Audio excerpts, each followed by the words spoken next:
Good morning guys. Ayan, nandito na tayo, pabalik na tayo sa bahay. Shoutout lang natin yung tropa natin sa may motor shop, Seb Cycle Tech and Garage. Ayan, yung mga tropa natin yung gumagawa dyan, tsaka tropa din natin yung may-ari. Kapag may problema kayo sa mga motor nyo na pambiyahe natin araw-araw, highly recommended dyan guys. Walang tagaan dyan, promise. Quality pagawa. Kasi nagpa-maintenance ako kahapon. Nagpa-FI cleaning ako, panggilid, linis. Tapos chinek na rin nila yung mga ibang parts na kung pwede pa or kailangan ng palitan.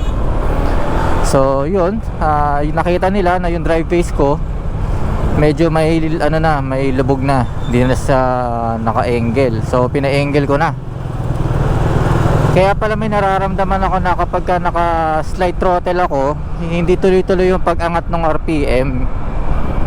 Nag-i-stuck pa siya, parang may pantay siya na parang naiipit siya na nahuhulog yung belt dun sa lubog. Kaya hindi siya umaangat ng dire-diretso. Eto, na-testing ko yung ginawa nila ngayon na naka-angle na. Hindi ko alam kung paano angle ginawa nila, pero lintik naman yung pagbabago, promise. Grabe.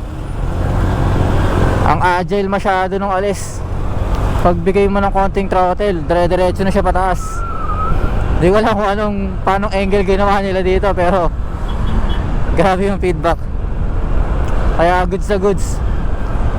Yung consumption naman niya, pakiramdam ko di naman masyado nagbago eh. Parang ganun pa rin naman yung yung fuel consumption.